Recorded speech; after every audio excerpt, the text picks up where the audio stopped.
মানুষের সৃষ্টিশীল চিন্তাশক্তির প্রকাশ হচ্ছে ভাস্কর্য। একটি দেশের ইতিহাস, ঐতিহ্য এবং সাংস্কৃতিক পরিচয় বহন করে সে দেশের বিভিন্ন ভাস্কর্য।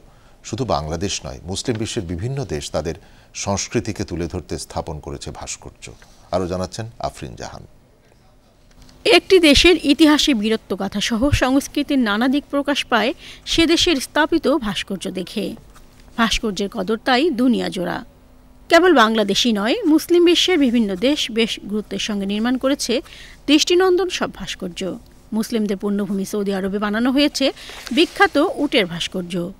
সৌদি আরবের রাজধানী জেদ্দা নগরীতে রয়েছে মুষ্টিবদ্ধ হাতসহ হাংরি হর্স, মানবচোখ, ঘোড়া ও গাংচিলের ভাস্কর্য।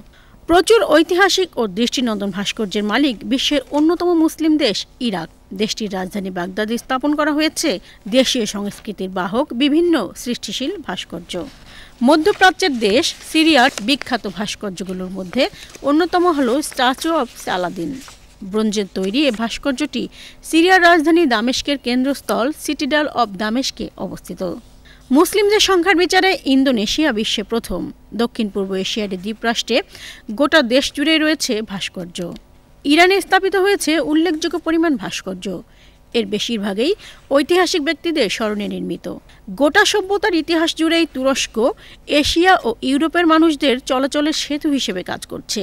তুরস্কের বিভিন্ন স্থানে শোভা পাচ্ছে আধুনিক তুরস্কের প্রতিষ্ঠাতা ও প্রথম প্রেসিডেন্ট কামাল আতাতুর্কের অগণিত ভাস্কর্য। এছাড়াও পাকিস্তান, মালয়েশিয়া সহ মুসলিম বিশ্বের অন্যান্য দেশের গুরুত্বপূর্ণ জায়গাগুলোতে শোভা পাচ্ছে দৃষ্টিনন্দন সব ভাস্কর্য।